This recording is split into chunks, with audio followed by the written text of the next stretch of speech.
4번 상담 5번 행위거절 마가복음 10장 17절 말씀. 예수께서 길에 나가실새 한 사람이 달려와서 꿇어앉아 묻자오되 선한 선생님이여 내가 무엇을 하여야 영생을 얻으리이까. 예수님께서 길을 가시는데 궁금한 것이 있으면 걸어가면서 질문할 수는 있지요. 근데 달려가서 길에서 무릎 꿇고 질문하기는 정말 쉽지 않지요. 이 사람은 달려와서 예수님께 어떤 질문을 했나요? 내가 무엇을 하여야 영생을 얻으리까? 수준 높게도 세상 먹고 사는 문제를 질문한 것이 아니고 영생에 대한 질문을 했지요. 근데 이 사람은 예수님을 어떻게 호칭했나요? 선한 선생님이라고 불렀지요. 예수님은 선한 선생님 맞나요? 선한 선생님 맞지요?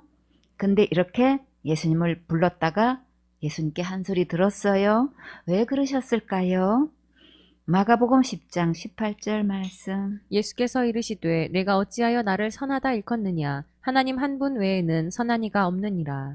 오직 선한 분은 누구뿐이신가요? 하나님뿐이시지요. 근데 이 사람은 예수님을 하나님으로 알았었나요? 아니지요. 선생님으로 알았지요. 하나님 앞에서 선생님 중에는 선한 사람이 없어요. 다 죄인만 있지요. 근데 이 사람의 질문을 잘 살펴보면 어떤 문제가 있나요? 내가 무엇을 하여야 영생을 얻느냐고 했지요. 그러면 영생을 얻으려면 누가 해야 한다는 말씀이에요? 자기가 무엇을 해서 영생을 얻겠다는 말이지요. 내가 무엇을 해서 영생을 얻으려면 어떻게 해야 되나요? 율법을 다 지켜야 되지요. 우리 꿈나무들 율법이 모두 몇 개예요? 613가지지요. 마가복음 10장 19절 말씀. 내가 계명을 안 하니 살인하지 말라, 간음하지 말라, 도적질하지 말라, 거짓 증거하지 말라, 속여 취하지 말라, 내 부모를 공경하라 하였느니라. 이 말씀은 한마디로 율법을 다 지키라는 말씀이에요. 여러분은 이런 율법을 다 지킬 수 있어요? 못 지키지요? 근데 이 사람은 예수님의 말씀에 뭐라고 대답했을까요? 마가복음 10장 20절 말씀. 여짜오되 선생님이여 이것은 내가 어려서부터 다 지키었나이다. 와, 이 사람은 다 지켰대요. 정말일까? 언제부터 지켰다고 했나요? 내가 어려서부터 다 지켰나이다. 정말 어려서부터 다 지켰을까요? 예수님께서 정말 이 사람이 다 지켰다고 인정해 주실까요? 어려서부터 성서적 가치관으로 바르게 자라가는 것은 정말 너무나 중요하지요. 어려서 복음의 말씀 안에서 양육받고 자라는 것은 가장 큰 축복이에요. 그러나 율법을 어려서부터 철저히 지켜 행했다고 천국 가는 것은 전혀 아니지요. 이 청년이 어려서부터 율법을 다 지켜 행했다고 하니까 예수님께서 뭐라고 말씀하셨나요? 마가복음 10장 21절 말씀. 예수께서 그를 보시고 사랑하사 가라사대 내게 오히려 한 가지 부족한 것이 있으니 가서 내 있는 것을 다 팔아 가난한 자들을 주라. 그리하면 하늘에서 보화가 내게 있으리라. 그리고 와서 나를 좇으라 하시니. 이 청년은 어려서부터 다 지켰다고 자부하고 있었는데 예수님은 딱 한 가지 부족한 게 있다고 하셨지요. 그럼 누구 말이 맞을까요? 예수님 말씀이 맞지요. 근데 너무나 많은 사람들이 자기가 생각하는 것이 맞다고 끝까지 고집 부리고 있지요. 그러나 지금부터 예수님의 말씀을 잘 듣고 그대로 믿고 순종하면 영생을 얻을 수 있어요. 이 사람이 딱 한 가지 부족한 게 무엇인지 정말 궁금하지요? 가서 내 있는 것을 다 팔아 가난한 자들에게 주라. 정말 이런 말씀도 율법 중에 있을까요? 정말 그런지 찾아볼까요? 잠언 28장 27절에 가난한 자를 구제하는 자는 궁핍하지 아니하려니와 못 본 채 하는 자에게는 저주가 많으리라. 여러분은 있는 거 다 팔아서 가난한 자들에게 줄 수 있겠어요? 없지요. 율법으로 하면 이렇게 못하면 어떻게 되나요? 저주를 받는다고 하셨지요? 저주를 얼마만큼 받는다고 하셨나요? 저주가 많으리라. 정말 큰일 났지요? 율법에 이런 법이 있는 줄 정말 모르고 있었지요? 근데 있는 거 다 팔아서 가난한 자들에게 주면 영생을 얻을 수 있다고 하셨나요? 그것은 아니지요. 그리하면 하늘에서 보화가 내게 있으리라. 그렇게 가난한 자들에게 나눠주면 하늘에서 따로 받는 특별한 축복이 있다고 하셨지요. 하늘에서 보화가 있는 축복을 받고 싶으면 부지런히 심으세요. 그러면 따로 받는 특별한 보화가 있어요. 다 같이 심는 대로 거두리라. 더 크게 심는 대로 거두리라. 더 많이 심는 대로 거두리라. 참 잘했어요. 생선의 식구들은 많이 심고 크게 심어서 축복받는 행복한 주인공 되세요. 여기서 분명히 짚고 넘어갈 것은 물질을 심어서 축복받는 것과 영생을 얻는 것과는 아무 상관없어요. 그러면 어떻게 하면 영생을 얻을 수 있을까요? 그리고 와서 나를 좇으라. 예수님 안에는 영생이 있어요. 예수님 안에는 구원이 있어요. 예수님 안에는 제사함이 있어요. 예수님 안에는 천국 있어요. 이 예수님을 믿고 따라가면 이 모든 것 다 내 것이 될 수 있어요. 여러분은 지금 이 예수님 안에 있습니까? 이 모든 선물을 받았습니까? 최고로 잘하셨어요. 근데 이 사람은 과연 재물을 다 팔아서 가난한 자들에게 나눠줄 수 있었을까요? 마가복음 10장 22절 말씀. 그 사람은 재물이 많은 고로 이 말씀을 인하여 슬픈 기색을 띠고 근심하며 가니라. 이 사람이 어려서부터 다 지켰다고 자부했는데 이것 하나 못하고 갔으면 영생 얻을 수 있을까요? 율법 중에 하나만 범해도 영생 얻을 수 없지요. 그럼 어디 가나요? 저주받아서 지옥 가지요. 그러니까 내가 아무리 선한 일 많이 해도 한 가지만 부족해도 천국 갈 수 없기 때문에 하나님은 우리의 행위를 거절하셔요. 자살죄 지으면 지옥 간다고 믿고 있으면 그런 믿음은 지옥 간다고 하니까 그것 하나 잘못 믿었다고 설마 지옥 갈라고? 이렇게 많은 사람들이 대답하고 있어요. 그 하나의 잘못된 믿음 때문에 분명히 지옥 가요. 율법 중에 하나만 범해도 지옥 가는 것처럼 믿음에 하나만 하자가 있어도 지옥 가는 거예요. 오직 지옥 갈 모든 죄를 영원히 용서하신 예수님을 온전히 믿을 때만 천국 갈 수 있어요. 마가복음 10장 23절 말씀. 예수께서 둘러보시고 제자들에게 이르시되 재물이 있는 자는 하나님의 나라에 들어가기가 심히 어렵도다 하시니. 여러분도 이 사람처럼 재물이 많으신가요? 재물이 많았으면 좋겠지요? 그런데 그 재물이 많으면 하늘나라에 들어가기가 심히 어렵대요. 그럼 어떡하지요? 부자도 되고 싶고 천국도 가고 싶으세요? 그랬으면 좋겠지요? 그런데 여러분은 어떤 부자에 속하시나요? 교회 안에서 보면 직분의 부자가 제일 많지요. 목사 직분도 있고 권사 직분도 있고 장로, 당회장, 노회장, 학장, 총장, 대표회장도 있지요. 그리고 학벌의 부자도 있고 미모의 부자도 있고 재능의 부자도 있고 갈록의 부자, 건강의 부자, 요리의 부자, 기술의 부자, 이런 것들이 내 마음의 재물이 되어 마음이 높아서 자기의 의가 되어 있으면 하나님의 복음이 들어가지 않기 때문에 하늘나라 가기가 심히 어렵게 되는 거예요. 다 같이 찬양. 심령이 가난한 자는 천국이 저희 것이요. 마음이 겸손해야 천국 복음이 들려지고 믿어져요. 머리로 다 아는 것으로 들으면 은혜를 입을 수 없어요. 나는 이 제 문제를 스스로 하나도 해결할 수 없구나 하고 이것을 진정으로 깨달을 때가 마음이 가난한 거예요. 마가복음 10장 24절 말씀. 제자들이 그 말씀에 놀라는지라. 예수께서 다시 대답하여 가라사대 얘들아 하나님의 나라에 들어가기가 어떻게 어려운지. 예수님의 말씀을 듣고 제자들이 놀라고 있을 때 예수님께서 제자들에게 지금 뭐라고 부르셨나요?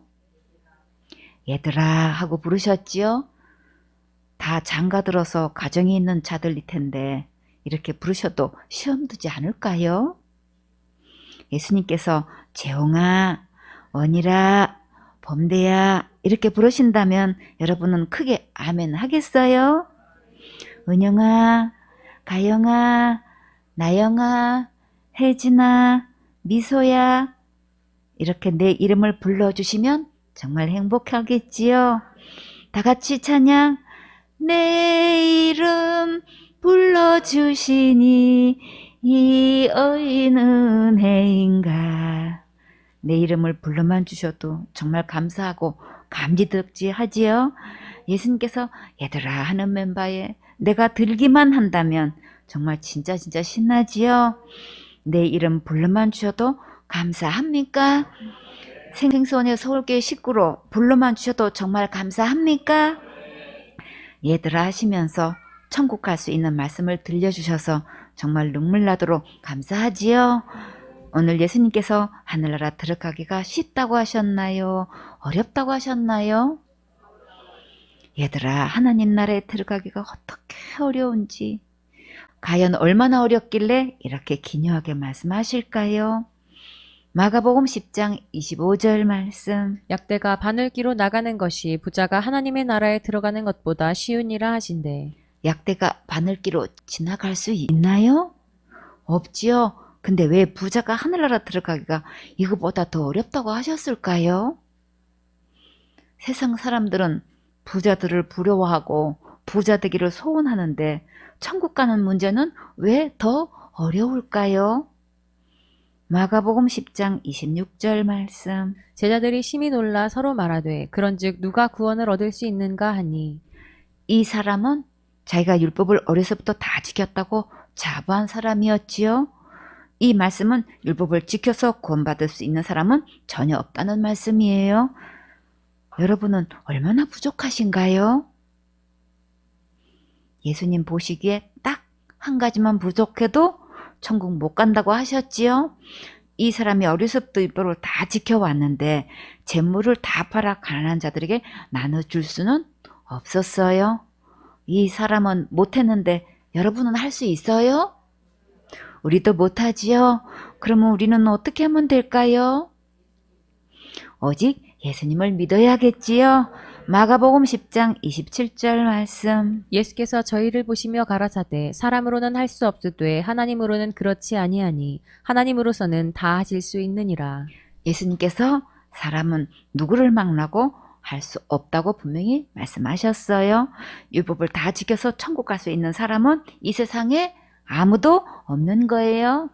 이것은 내가 교회 열심히 다녀서 되는 게 아니고 직분을 가져도 안 되고 많이 가르치고 전도 많이 해도 안 되는 거예요. 우리가 아무리 열심히 충성봉사 헌신해도 영생을 얻을 수는 없어요. 꿈나무들, 우리가 이렇게 하는 것은 다 어디에 해당되나요? 상급에 해당되지요. 내가 행한 것으로 지옥 갈 죄로부터 구원을 얻을 수는 없는 거예요. 그러니까 빨리 두 손 들고 항복하세요. 그러면 이제 어떻게 하면 될까요? 사람으로서는 할 수 없으되 하나님으로서는 다 하실 수 있느니라. 오직 다 하실 수 있는 예수님께로 돌아오면 되는 거예요. 이것이 곧 생명 얻는 회개이고 영생 얻는 회개이고 구원받는 회개이고 제사함 받는 회개예요. 이 회개는 이 생에 딱 한 번 있는 거예요. 생활 속의 관계 회복을 위한 회개하고는 엄격히 구분해야 복음을 정확히 깨달을 수 있어요. 마가복음 10장 28절 말씀. 베드로가 여자와 가로되 보소서 우리가 모든 것을 버리고 주를 좇았나이다. 여러분도 제자들처럼 모든 것을 버리고 예수님을 따라왔습니까? 베드로는 어떤 것을 버렸을까요? 배와 그물을 버리고 예수님을 따라갔지요. 다른 제자들은 무엇을 버리고 예수님을 따라갔는지 한번 그 현장을 가볼까요? 마태복음 4장 17절에 이때부터 예수께서 비로소 전파하여 가라사대 회개하라 천국이 가까웠느니라 하시더라. 갈릴리 해변에 다니시다가 두 형제 곧 베드로라 하는 시몬과 그 형제 안드레가 바다에 그물 던지는 것을 보시니 저희는 어부라. 말씀하시되 나를 따라오너라 내가 너희로 사람을 낚는 어부가 되게 하리라 하시니 저희가 곧 그물을 버려두고 예수를 쫓으니라. 거기서 더 가시다가 다른 두 형제 곧 세베대의 아들 야고보와 그 형제 요한이 그 붙인 세베대와 한 가지로 배에서 그물 깁는 것을 보시고 부르시니 저희가 곧 배와 부친을 버려두고 예수를 쫓으니라. 정말 베드로와 안드레와 야고보와 요한이 배와 부친을 버려두고 예수님을 따라갔지요. 이렇게 주와 복음을 위해 직업을 버리고 예수님을 쫓아간 제자들에게 어떤 약속을 하셨을까요? 마가복음 10장 29절 말씀. 예수께서 가라사대 내가 진실로 너희에게 이르노니 나와 및 복음을 위하여 집이나 형제나 자매나 어미나 아비나 자식이나 전토를 벌인 자는 이 말씀은 우선순위를 먼저 했다는 말씀이지요. 이렇게 모든 삶을 주님께 드려서 복음 사역에 헌신했는데 과연 제자들에게 어떤 축복을 주셨을까요? 마가복음 10장 30절 말씀. 금세에 있어 집과 형제와 자매와 모친과 자식과 전토를 백배나 받되 핍박을 겸하여 받고 내세에 영생을 받지 못할 자가 없느니라. 이 세상에 살면서 각각 심는 대로 100배의 축복을 받고 핍박도 겸해서 받게 된다고 하셨지요. 핍박을 받게 되면 좋게 비교할 수 없는 더 큰 영광과 상상 초월로 보상해 주셔요. 그리고 천국에서 영원한 상급을 받게 하시고 하늘나라에서 왕노릇하며 살게 해 주셔요. 이 세상에서 예배드리고 복음 전하며 살게 해 주신 것도 너무나 감사한데 이렇게 100배의 축복도 주시고 영원한 상급도 주시니 정말 너무나 행복하지요. 가장 큰 축복은 무엇일까요? 가족들이 모두 예수님 믿고 영생을 얻어서 함께 천국 가는 거지요. 다 같이 심는 대로 거두리라. 더 크게 심는 대로 거두리라. 더 많이 심는 대로 거두리라. 생선의 식구들은 더 크게 심고 더 많이 심어서 100배의 축복을 받는 행복한 주인공 되세요. 마가복음 10장 31절 말씀. 그러나 먼저 된 자로서 나중되고 나중된 자로서 먼저 될 자가 많으니라. 내 가족은 언제나 구원받게 될 것인가? 지금은 너무나 막막해 보이고 캄캄해 보여도 예배 성공하고 우선순위 바로 하고 기다리고 있으면 때가 되면 나중된 자가 먼저 될 수 있어요. 지금은 앞서 달려가면서 모든 사람의 부름의 대상이 되고 믿음의 큰 본이 되고 있다면 감사하고 더 겸손한 마음으로 예배 성공하고 단마음으로 계속 섬기세요. 그러면 귀하고 장구하게 쓰임 받을 수 있어요. 그렇지 않고 교만하면 한순간에 뒤로 밀릴 수 있어요. 더 정신 바짝 차리고 상급을 바라보고 표대를 향해 앞만 보고 달려가세요. 심고 섬기는 일에 열심을 가지고 달려가면 주님께서 계속 하늘의 보화로 특별하게 축복해 주셔요. 시편 49편 6절 말씀. 자기의 재물을 의지하고 풍부함으로 자긍하는 자는 자기 재물이 많아서 그것을 믿고 자랑하는 자는 모든 것을 자기가 다 할 수 있다고 생각해도 그러나 돈으로 할 수 없는 것이 너무나 많지요. 돈이 있어도 사고를 미리 막을 수 없는 게 있고 돈이 있어도 병을 고칠 수 없는 게 있고 돈이 있어도 죽어가는 가족을 살릴 수 없을 때가 있고 돈이 있어도 관계가 회복되지 않을 수도 있지요. 또 가장 중요한 것은 돈이 있어도 지옥을 면할 수 없고 돈이 있어도 천국에 들어가지 못하지요.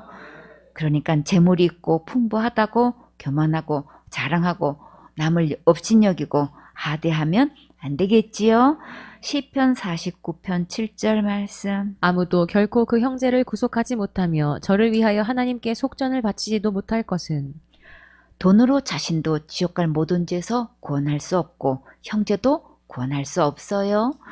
돈으로 죄값을 아무리 많이 바쳐도 구원할 수 없는 거예요.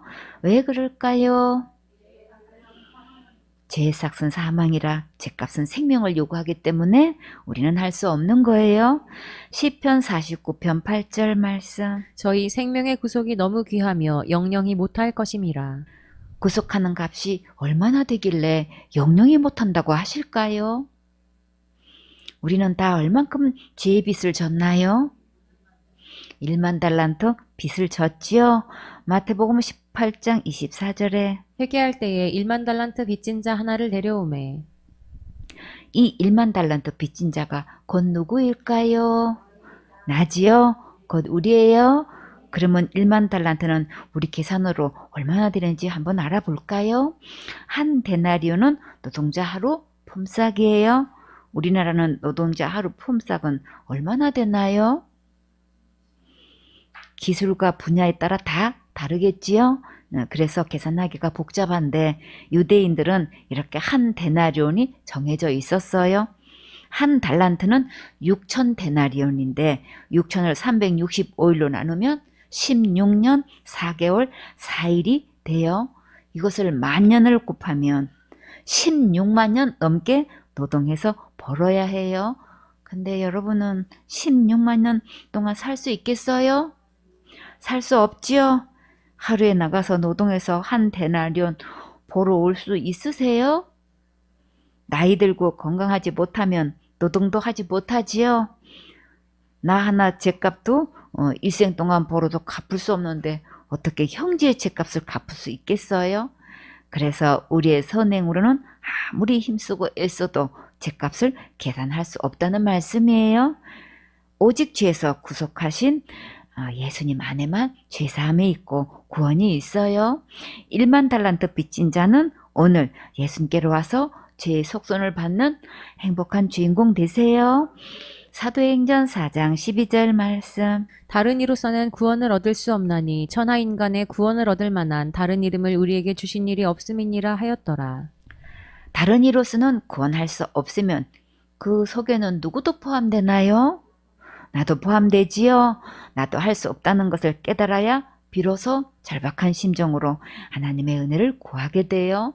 그러면 오직 누구만 구원하실 수 있을까요? 오직 예수님만 우리를 죄에서 구원하실 수 있지요.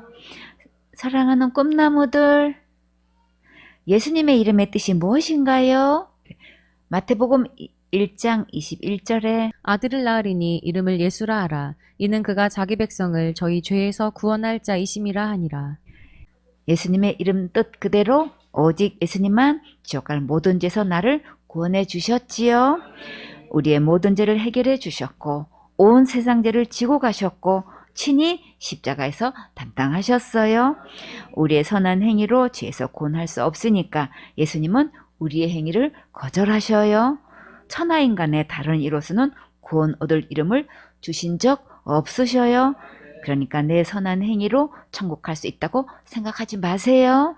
지옥 갈 모든 죄에서 영원히 용서하신 예수님만 구원자시고 이 예수님만 믿으면 영원한 구원을 받을 수 있고 죄삼을 받을 수 있고 오늘 죽어도 천국 갈 수 있어요. 6번 하나님의 요구. 레위기 17장 11절 말씀. 육체의 생명은 피에 있음이라. 내가 이 피를 너희에게 주어 단에 뿌려 너희의 생명을 위하여 속하게 하였나니 생명이 피에 있으므로 피가 죄를 속하느니라. 요구는 강력히 청하여 구하는 것을 말해요. 하나님의 요구는 강력해서 누구도 변경할 수 없어요. 죄의 싹은 사망이기 때문에 죄를 범하면 반드시 생명을 요구하셔요. 우리의 피는 죄를 지었기 때문에 이 피로는 지옥 갈 죄를 용서받을 수 없지요. 육체의 생명은 피에 있어서 우리의 죄를 없게 하려면 죄 없는 피를 뿌려서 대속할 수 있어요. 근데 죄 없는 피는 아무도 없기 때문에 하나님께서 이 땅에 몸을 입고 오신 거예요. 그 하나님이 곧 누구신가요? 예수님이시지요. 예수님은 험도 없고 티도 없고 점도 없고 주름 잡힌 것도 없으시고 온전하시고 거룩하신 분이세요. 오직 예수님의 피만이 우리의 죄를 대속할 수 있어요. 지옥 갈 모든 죄를 영원히 깨끗이 대속할 수 있는 피는 오직 예수님 뿐이셔요. 이 예수님의 피를 내 마음에 뿌리면 지옥 갈 내 모든 죄를 영원히 용서받을 수 있는 거예요. 히브리서 9장 22절 말씀. 율법을 조차 거의 모든 물건이 피로써 정결케 되나니 피 흘림이 없은즉 사함이 없느니라. 율법으로 보면 하나만 봄에도 생명을 요구하시기 때문에 피를 흘리지 않고는 용서받을 수가 없어요. 그러니까 죄를 범하면 말로 잘못했다고 용서되는 게 아니라 피를 요구하기 때문에 안 되는 거예요. 많은 사람들이 요한일서 1장 9절 말씀은 다 알고 열심히 해기기도 하는데 요한일서 1장 7절 말씀은 믿지 않고 있어요. 요한일서 1장 7절에 저가 빛 가운데 계신 것 같이 우리도 빛 가운데 행하면 우리가 서로 사귐이 있고 그 아들 예수의 피가 우리를 모든 죄에서 깨끗하게 하실 것이요. 우리의 지옥 갈 모든 죄는 예수님의 피로 깨끗하게 되는데 이것을 믿지 않고 자기가 열심히 해기기도 한 것으로 된다고 알고 있지요. 요한일서 1장 9절에 만일 우리가 우리 죄를 자백하면 저는 미쁘시고 의로우사 우리 죄를 사하시며 모든 불의에서 우리를 깨끗게 하실 것이요.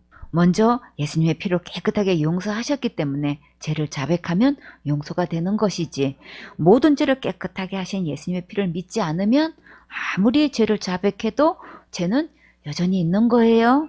이제부터는 예수님께서 십자가에서 죽으신 것 때문에 내 모든 죄가 용서됐다는 것을 믿으세요. 날마다 지은 죄를 날마다 회개하지 않아서 지옥 가는 것이 아니라 예수님께서 지옥 갈 내 모든 죄를 영원히 용서하신 것을 믿지 않아서 지옥 가는 거예요. 요한복음 16장 9절에 죄에 대하람은 저희가 나를 믿지 아니하며 지옥 갈 모든 죄를 용서받은 하나님의 자녀가 날마다 일상적으로 지는 죄에 대해서 하나님과 관계 회복을 위해 드리는 자백 기도를 하지요. 그러나 지옥 갈 모든 죄를 영원히 용서하신 것을 믿지 않으면 죄를 날마다 자백해도 지옥 가요. 그러니까 이 말씀을 잘 구분하세요. 출애굽기 12장 13절 말씀. 내가 애굽 땅을 칠 때에 그 피가 너희의 거하는 집에 있어서 너희를 위하여 표적이 될지라. 내가 피를 볼 때에 너희를 넘어가리니 재앙이 너희에게 내려 멸하지 아니하리라. 누구나 다 언젠가는 죽음이 찾아오지요. 어느 날 내 인생 여정이 끝나고 홀연히 죽음이 찾아왔을 때 우리에게 어떤 표적이 있어야 할까요? 이스라엘 민족이 출애굽하기 전에 하나님께서 애굽에 10가지 재앙을 내리셨는데 그 중에 마지막으로 장자가 죽는 재앙이 임했을 때 그때 유일하게 살 수 있는 방법이 무엇이었나요? 문 임방 좌우 설주에 양의 피를 뿌리면 누구나 살 수 있었지요.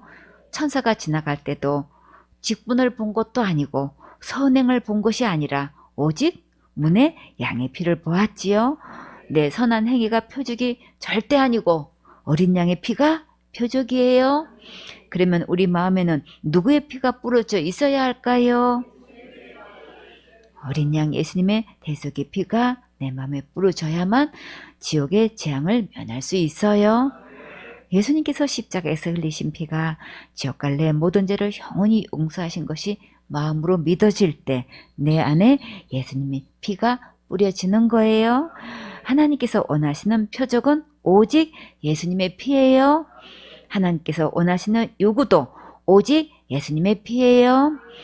출애굽기 12장 21절 말씀. 모세가 이스라엘 모든 장로를 불러서 그들에게 이르되 너희는 나가서 너희 가족대로 어린 양을 택하여 유월절 양으로 잡고 유월절은 파사흐, 넘어가다, 뛰어넘다의 뜻이 있어요. 유월절은 유대인들이 애굽의 노예 생활로부터 탈출한 사건을 기념하는 강복절이고 또 독립기념일이에요. 유대 달력으로는 1월 14일이고 태양력으로는 4월 17일 저녁이에요. 우리는 영적으로 지옥 갈 모든 죄에서 해방된 개인의 유월절이 반드시 있어야 돼요. 가족 수대로라고 하지 않고 가족대로 유월절 어린 양을 잡으라고 하셨어요. 출애굽기 12장 4절에 그 어린 양에 대하여 식구가 너무 적으면 그 집의 이웃과 함께 수를 따라서 하나를 취하며 각 사람의 식량을 따라서 너희 어린 양을 계산할 것이며 생수 식구들이 양 몇 마리를 잡으면 함께 다 먹을 수 있을까요? 각 사람의 식량을 따라서 어린 양을 계산하라고 하셨지요. 많이 먹는 자도 있고 적게 먹는 자도 있으니까 그것을 대중해서 양을 잡으면 되겠지요. 꿈나무들, 유월절 이 어린 양은 곧 누구실까요? 참 잘했어요. 지옥 갈래 모든 죄를 영원히 용서하신 예수님이시지요. 출애굽기 12장 22절 말씀. 너희는 우슬초 묶음을 취하여 그릇에 담은 피에 적시어서 그 피를 문인방과 좌우 설주에 뿌리고 아침까지 한 사람도 자기 집 문 밖에 나가지 말라. 우슬초는 바깥가에 향기 좋은 약욕식물인데 주로 돌틈이나 가옥의 담벽에서 자란대요. 우슬초는 가지가 많고 꽃다발을 맺는 줄기에는 털이 많아 물을 잘 흡수해서 정결 의식 때 물이나 피를 적셔 뿌리는 도구로 사용했어요. 이 우슬초로 어린 양의 피를 찍어서 문 인방 좌우 설주에 뿌렸어요. 이 어린 양의 피를 뿌린 문 밖에 나가서는 절대 안 된다고 하셨지요. 만약에 죽음의 재앙이 지나갈 때 문 밖에 있으면 어떻게 될까요? 죽임을 당하게 되지요. 어떤 직분을 막론하고 착하게 살았든 악하게 살았든 아무 상관없이 죽게 돼요. 꿈나무들, 착한 심청이가 문 밖에 나갔어요. 그럼 착한 심청이는 어떻게 될까요? 죽어요. 죽게 되지요. 천하장사 이만기 선수가 밖에 나가면 어떻게 될까요? 죽게 되지요. 세계적인 갑부 빌 게이츠가 밖에 나가면 어떻게 될까요? 죽게 되지요. 유명한 아이돌이 밖에 나가면 어떻게 되나요? 죽게 되지요. 우리 꿈나무들이 밖에 나가면 어떻게 되나요? 죽게 되니까 절대 예수님 문 밖에 나가면 안 되겠지요. 어린 양 되시는 예수님 안에 있어야만 둘째 사망 곧 지옥에 가지 않아요.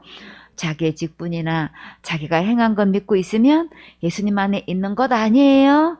출애굽기 12장 23절 말씀. 여호와께서 애굽 사람을 치러 두루 다니실 때에 문 인방과 좌우 설주의 피를 보시면 그 문을 넘으시고 멸하는 자로 너희 집에 들어가서 너희를 치지 못하게 하실 것임이니라.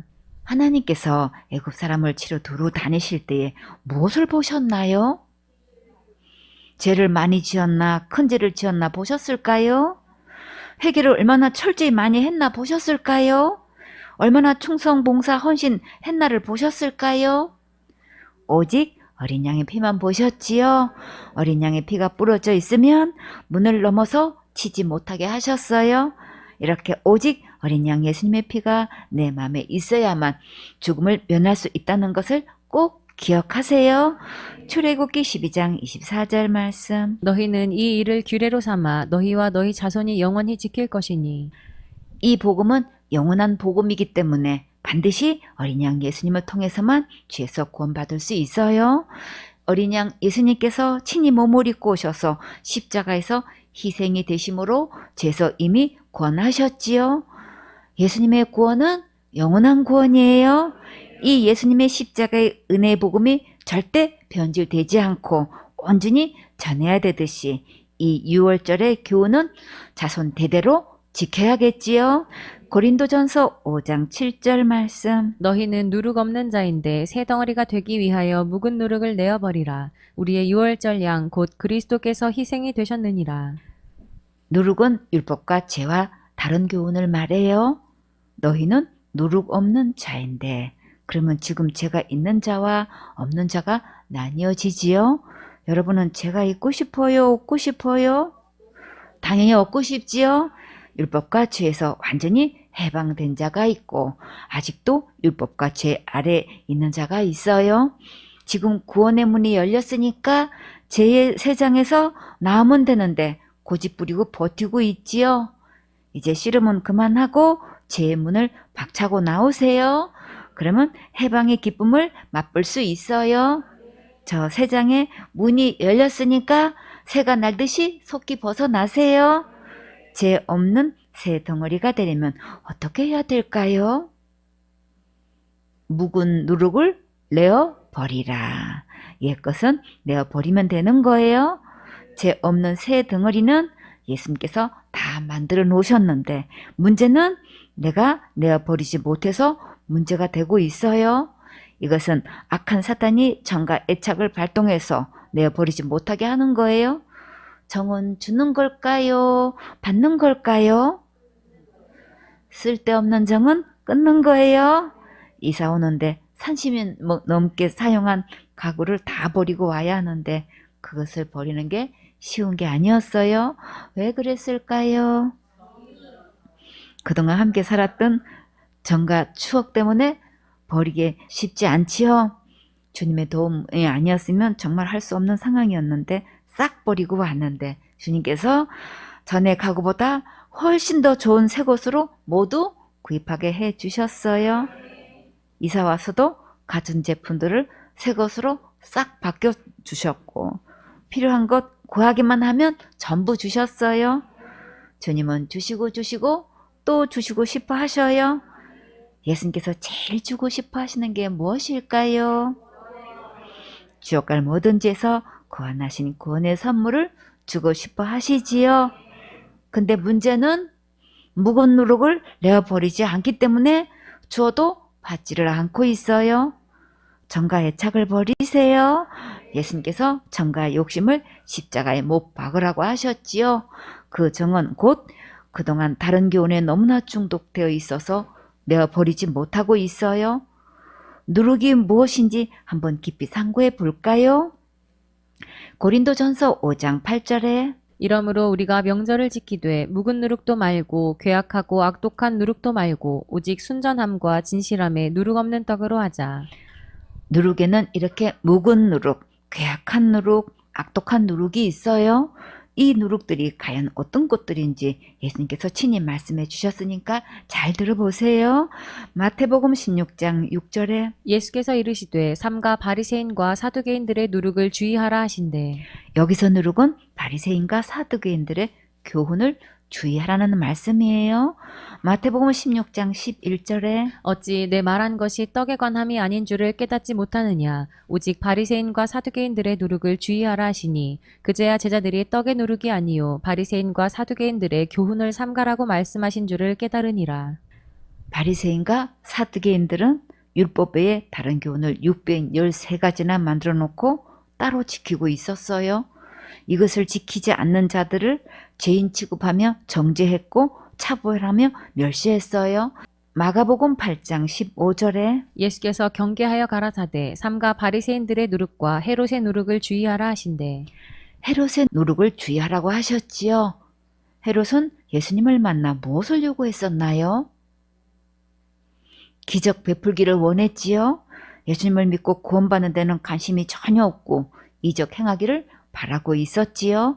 누가복음 12장 1절에 그동안에 무리 수만 명이 모여 서로 밟힐 만큼 되었더니 예수께서 먼저 제자들에게 말씀하여 가라사대 바리새인들의 누룩 곧 외식을 주의하라. 예수님은 사람들이 수만 명이 모였을 때도 제일 먼저 제자들에게 당부하신 것은 바리새인들의 교훈에 영향받지 않도록 잘 관리하라고 조심시키셨어요. 바리새인들이 모인 백성들에게 율법도 지키고 할례도 받아야 구원받는다고 백성들을 가르치게 두면 절대 안 되겠지요.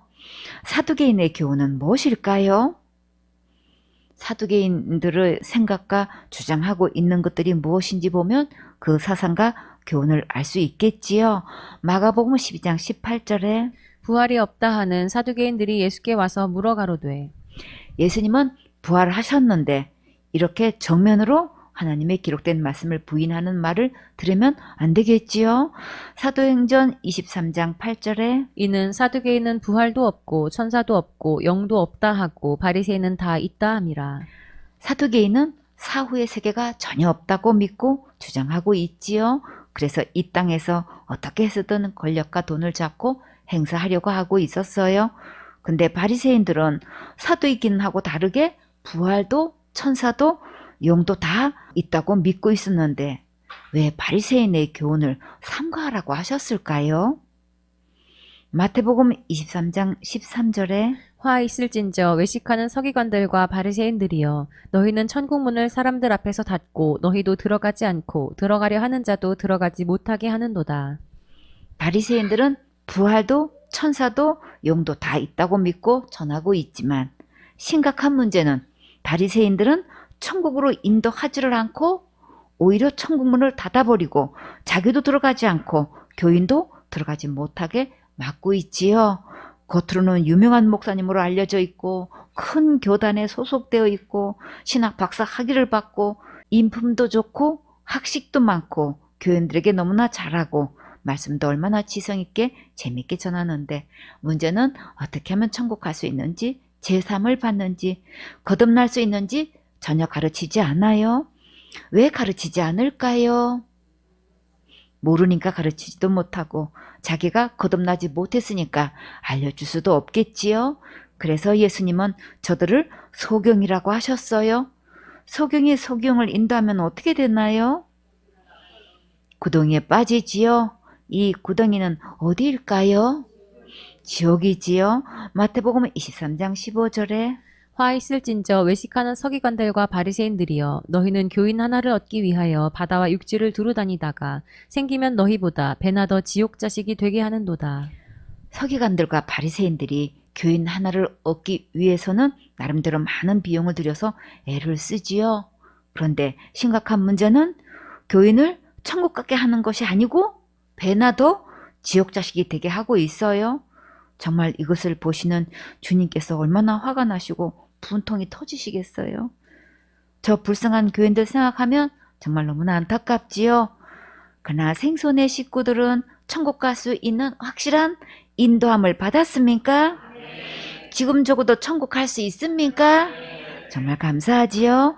마태복음 23장 23절에 화 있을진저 외식하는 서기관들과 바리새인들이여 너희가 박하와 회향과 근처에 11조를 들이되 율법에 더 중한 바 의와 인과 신은 버렸도다. 그러나 이것도 행하고 저것도 버리지 말아야 할지니라. 이 세상에 살면서 축복받으려면 11조 드리고 많이 심으면 많이 받는다는 것은 믿고 남들이 하지 않은 박하와 해안과 근처의 11조까지 이렇게 열심히 심고 가르치는데 더 중요한 천국 가는 문제는 가르치지 않고 있어요. 왜 가르치지 않을까요? 본인도 구원받지 못했으니까 가르쳐 줄 수 없는 거지요. 그러니까 그 밑에서 아무리 배워도 천국 갈 수 없으니까 빨리 분리하세요. 이게 다 누구의 모습이었나요? 다 내 모습이었지요.